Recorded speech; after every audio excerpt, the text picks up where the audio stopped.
Mr Albanese, thank you for your reply to the volumes of evidence submitted to Parliament concerning the Supreme Court of New South Wales and alleged corrupt conduct, also alleged mental health duty of care crisis. Your reply letter affirmed you read the documents carefully. You then transferred the matter to Mr Minns. However, the single question that we sought for a response from Parliament in relation to the serious issues in the Supreme Court of New South Wales remains unanswered.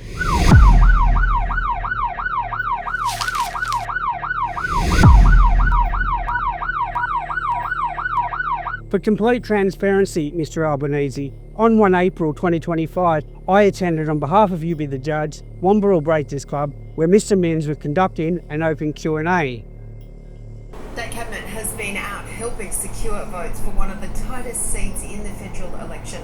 The Premier has led a community meeting on the Central Coast, where the seat of Robertson is Labor by a slim margin.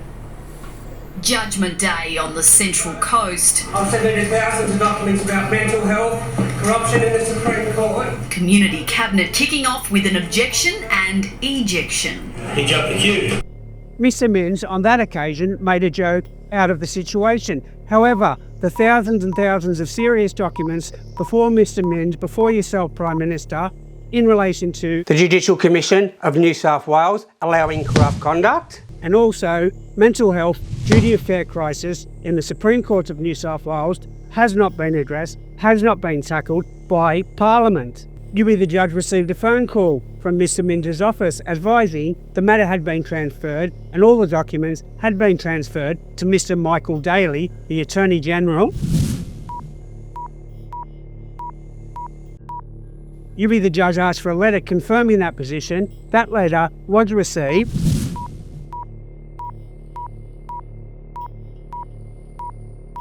Remarkably, on 22 May 2025, You Be the Judge received a letter purporting to be from Mr Daly. With all due respect, the letter purporting to be from Mr Daly is riddled with issues. Paragraph 1 of that letter completely admits the fact that these documents, thousands and thousands of source documents, were before Mr Chris Minns. Secondly, paragraph 3 purports the Parliament can't intervene on these extremely serious issues. With all due respect, given the Judicial Commission of New South Wales is under the spotlight and we have submitted thousands of documents affirming, in our opinion, that organisation is deeply flawed and must be investigated, Parliament does actually have the powers to instigate an investigation in the interest of justice and Australian citizens. Thirdly, and incredibly, the letter in paragraph 4 sends the matter back to the Judicial Commission of New South Wales, who are, in fact, part of the investigation sought to be conducted by you, Mr Albanese, by your government, in the interest of justice, in the interest of mental health, and in the interest of Australian citizens. Fourthly, the letter is anonymous. Nobody signed off on the letter other than purporting to be from Mr Daly. There's no signature, there's no sign off with the person's name who authored that letter. I now very briefly, Mr Albanese, touch on some very serious issues in relation to the Judicial Officers Act 1986. The Judicial Commission of New South Wales has a conduct division within that organisation. Effectively, they have the powers to dismiss any complaint that comes through under Section 20 of the legislation without referring the matter to the Conduct Division. The Judicial Commission may refer a complaint to the Conduct Division only if they feel, in their opinion, the conduct of the judicial officer, judge or registrar, Parliament would consider would need to be removed from the bench. So effectively, the Judicial Commission itself and the members of the Judicial Commission of New South Wales only have the powers to summarily dismiss a complaint under Section 20 of the legislation. Since incorporation of the Judicial Officers Act 1986 and the Judicial Commission, approximately 3,000 complaints have been sent through to the Commission. However, only a handful of those complaints has ever been forwarded on to the Conduct Division. Approximately 93% of those inquiries have been dismissed using Section 20 of the legislation. Clause 7 of the legislation talks about delegation. Effectively, the Judicial Commission can delegate to an external party or to somebody they feel appropriate to conduct an investigation about serious complaints.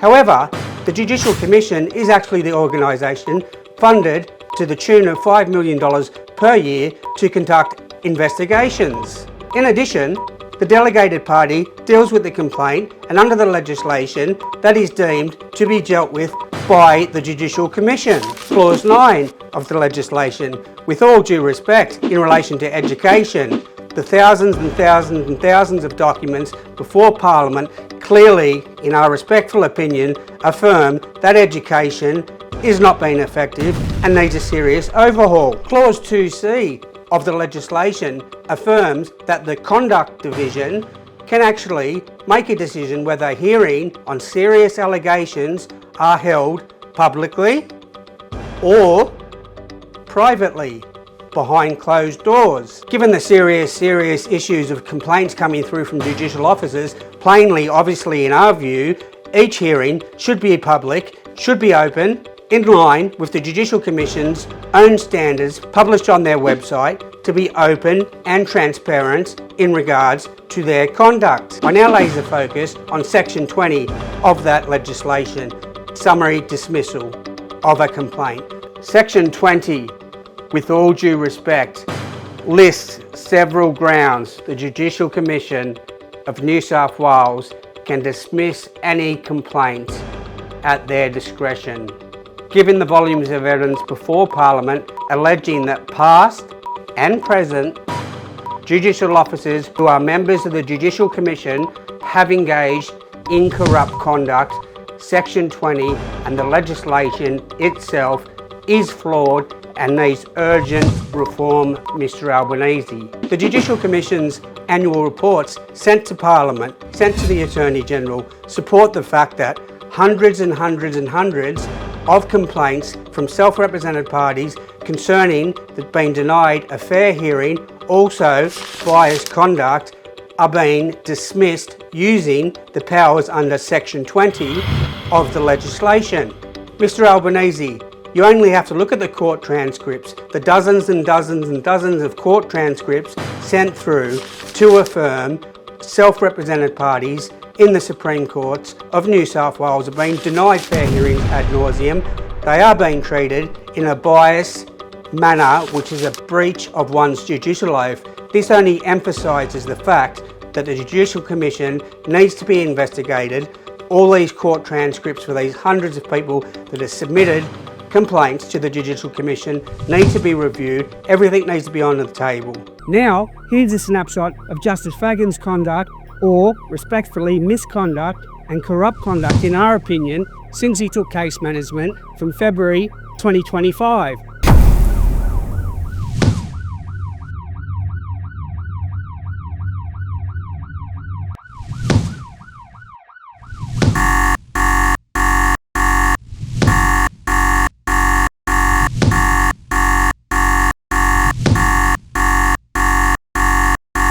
You only have to read the 17-19 February 2025, 7 March and 21 March 2025, 28 April, 29 April 2025, and most importantly, 1 May 2025 court transcripts under Justice Desmond Fagan, and you be the judge.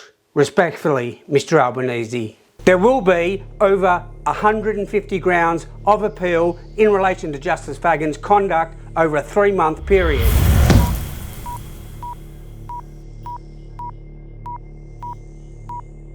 Given Justice Fagan's disregard for serious, uncontested medical evidence from psychiatrists and neuropsychologists before him, there's been another active suicide attempt that occurred on the 24th of April 2025 after 3 months of his case management.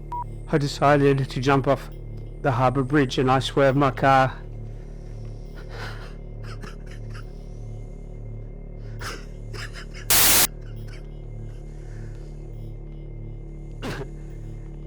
I swear my car off. That includes Justice Fagan conducting court hearings on the 28th, 29th of April 2025 and the 1st of May 2025, when the self-represented party was confined to a psychiatric hospital under medical orders under 24/7 supervision and remained in that hospital for the next 5 weeks.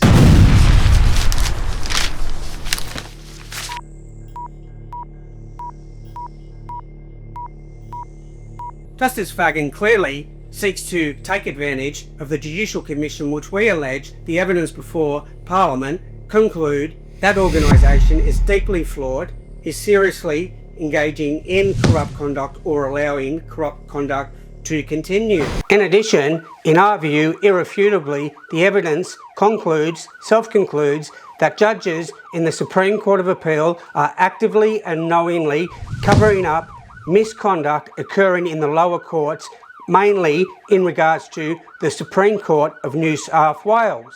One recent example of this is on the 27th of August 2025 in the Supreme Court of Appeal, where the registrar emphatically put forward a position that the common law proceedings were stayed and there was no need for me to put on an application or pursue the current application to stay those proceedings. However, after not hearing from Justice Fagan for some 4 months, on 2 October 2025, he sent an email through to the parties. I'm not suggesting the Supreme Court of Appeal registrar has provided false and misleading information. However, I am respectfully alleging Justice Desmond Fagan has interjected at a critical time in the Supreme Court of Appeal proceedings in effort to cause additional psychiatric and legal harm, which is completely, in my view, in breach of his judicial oath. A reply letter to the 2 October 2025 email is being composed with support of professionals around me. Will be sent primarily to Justice Desmond Fagan. In addition, it will be sent to Justice Ian Harrison, the Chief Judge at Common Law. In addition, it will be sent to Justice Andrew Bell, the Chief Judge of New South Wales and the President of the Judicial Commission New South Wales. In addition, the Court of Appeal President, Justice Julie Ward, will be copied on that letter to ensure, in our view, irrefutably, intervention will be required to put a halt to an extreme miscarriage of justice with the conduct of Justice Desmond Fagan, in our respectful opinion, who must be reviewed and removed from the bench. Mr. Albanese, we're here in Australia, a great country. We're not a third world country, and we shouldn't be accepting or allowing serious corrupt conduct, in our view, allegedly to occur in the judicial system of New South Wales. Obviously, this issue is not going anywhere. More and more third parties will be engaged. More and more evidence will be released. To be crystal clear, Mr. Albanese, we're not asking for Parliament to intervene and make rulings on court proceedings. Even though Supreme Court judges are clearly wrongfully protecting a legal firm at all costs, they do not want to hand down a proper judgment, independent and impartial, without bias, that would irrefutably self-conclude a legal firm's professional negligence has caused a client psychiatric injury. What we are asking is urgent intervention to assess the documentation, now exceeding 6,000 source documents before Parliament, in relation to corrupt conduct in the Supreme Court of New South Wales. In addition, we're asking for the Judicial Commission of New South Wales and the Judicial Officers Act 1986 to be investigated. Parliament and yourself, Mr. Albanese, do have the powers to instigate that investigation in the interest of Australian citizens. I thank you for your time and look forward to your response. Thank you.